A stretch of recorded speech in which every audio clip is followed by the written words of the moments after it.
जय श्री हरि विष्णुवान। आप सभी को एक बार फिर से स्वागत है हमारे ऑन द वे चैनल में। और जैसे कि हम इस महानुभाव को पढ़ते आ रहे हैं, हमने जो 127 अध्याय हैं वो हमने अभी तक पढ़ लिए हैं। आज का हमारा 128वां अध्याय है, उसको पढ़ेंगे।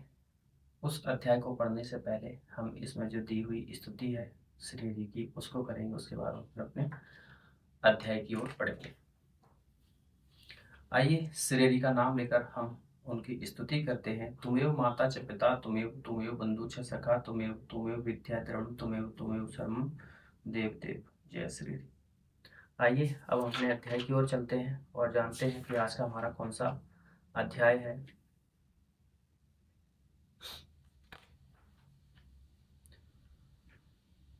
तो आज का जो हमारा अध्याय है वो है 128 और नाम है श्वास रोग निदान, मतलब सांस के रोग। 128वां अध्याय अभी हम पढ़ेंगे।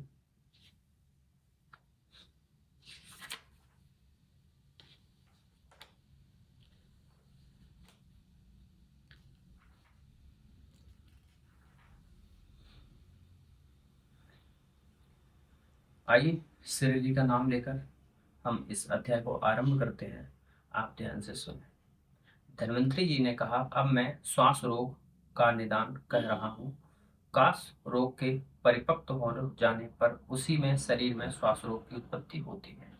मतलब खांसी का जो रोग इसमें बताया गया था पिछले अध्याय है, वो होने पर फिर श्वास रोग भी उत्पन्न होता है। अथवा प्रारंभ काल में वात पित्त तथा कफजन्य दोषों के प्रकोपित होने से यह रोग उत्पन्न होता है। मतलब आपको जो वात पित्त होता है और जो खांसी होती है वो रोग होते हैं, उसके बाद उन्हीं रोगों में से फिर आपको श्वास रोग होता है। दोषों के इस रोग का प्रादुर्भाव अमात्यसार, वमन, विषपान और पांडु रोग एवं ज्वर से भी हो जाता है। धूलि ग्रहण, धूप तथा शांति वायु के सेवन करने से भी इस रोग का जन्म हो सकता है। मर्म स्थल में आघात पहुंचने से और बर्फीले जल का प्रयोग करने से भी शरीर में इस रोग का प्रकोप हो जाता है।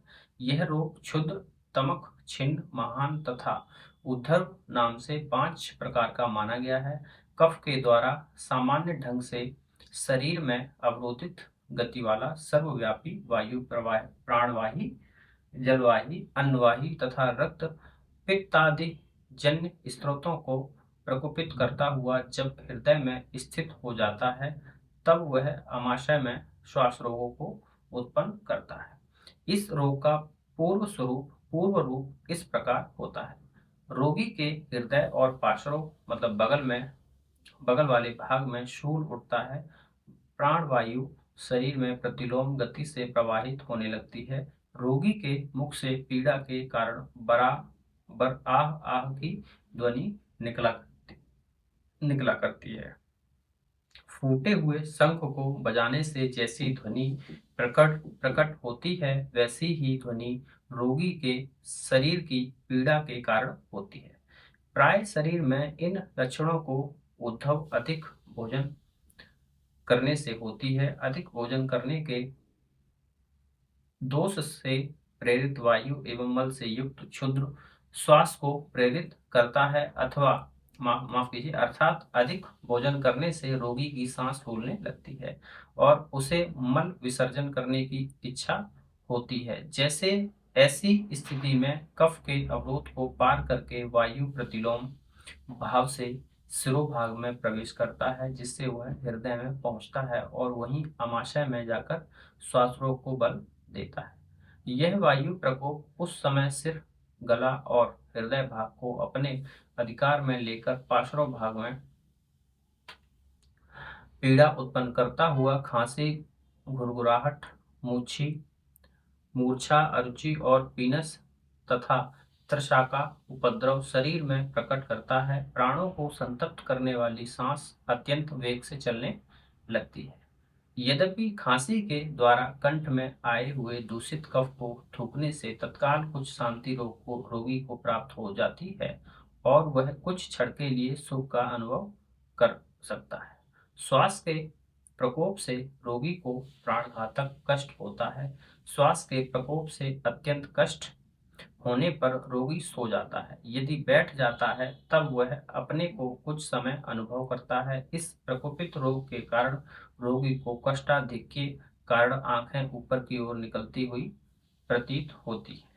मस्तक से पसीना छूटने लगता है और रोगी को अत्यंत कातर और उठता है। बार बार श्वास आने से रोगी का मुख सूख जाता है, वह कांपता है और उष्ण आहार या पेय पदार्थ के सेवन की अभिलाषा करता है। मेघ गिरने पर, वर्षा होने पर, शीत गिरने पर एवं पूर्वी हवा चलने पर तथा कफ कारक आहार विहार करने पर श्वास का वेग बढ़ जाता है। यदि बलवान मनुष्य के शरीर में तमक नामक श्वास रोग होता है तो वह याप्य साध्य होता है।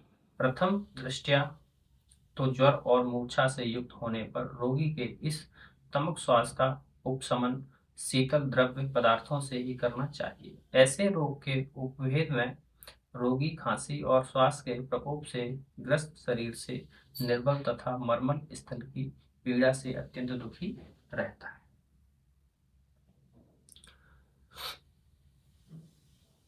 उसे अधिक पसीना आता है, मूर्छा होती है, पीड़ा से वह कराहता है। उसके मूत्राशय में जलन एवं पेशाब रुक रुक कर होता है। विभंबर का प्रकोप होता है। रोगी की दृष्टि अधोगति रहती है। अधिक कष्ट तथा ताप के कारण आंखें अपने स्थान से निकलती सी प्रतीत होती है। उनमें चिकनापन तथा लालिमा छा जाती है। मुख सूख जाता है। कष्ट के कारण रोगी प्रलाप करता है। शरीर का तेज नष्ट होकर चेतना भी नष्ट हो जाती है तथा वह मृत्यु को प्राप्त हो जाता है। महाश्वास का रोग प्रभेद होने पर रोगी के अपने शारीरिक, मानसिक तथा वाचिक महत्व से रहित हो उठता है। वह दानी व्यक्ति के समान प्रतीत होता है। श्वास में पीड़ा के कारण आवाज तथा गले में घड़घड़ाहट होती है। वह मत वाले सांड के समान रात दिन धूस धूल धूसरित होकर हुंकार के साथ श्वास छोड़ता है तथा ज्ञान विज्ञान से रहित हो जाता है। उसके नेत्र और मुख पर भ्रांति की अवस्था आ जाती है। नेत्रों से वह अब किसी वस्तु को सत्य रूप में जान नहीं पाता। उसकी जीवा में खाए गए द्रव्य पदार्थों के स्वाद को बताने की शक्ति नहीं रह जाती है। उसके नेत्रों में झपकी चढ़ी रहती है। मूत्र के साथ रोगी का तेज भी निकलता है। उसकी वाणी मुख से टूटी फूटी निकलती है। रोगी का कंठ सूख जाता है। उसकी बारंबार सांस फूलती है। उसके कान, गला और सिर में अत्यंत पीड़ा होती है। जिस रोगी की लंबी लंबी ऊर्ध्व गति वाली सांस निकलती है वह अपने श्वास को नीचे की ओर ले जाने में समर्थ नहीं हो पाता। इस महाश्वास के रोग में रोगी के मुख और कान कफ से भरे होते हैं। शरीर प्रकुपित वायु उसे बहुत ही कष्ट देता है। अब मैं उदर श्वास के भेद की समीक्षा कर रहा हूँ। अब आगे है इसमें उदर श्वास की भेद की समीक्षा। इस रोग में रोगी चारों ओर अपनी दृष्टि को फेंकता हुआ भ्रांति प्राप्त करता है।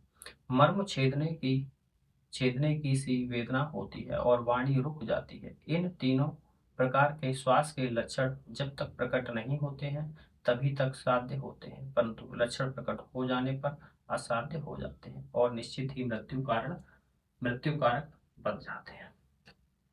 तो ये हमारा अध्याय था 128वां, जिसमें श्वास रोगों के बारे में बताया था। श्वास रोग होते ही खांसी से और पित्त रोग से है, बुखार से भी होते हैं। ठीक है।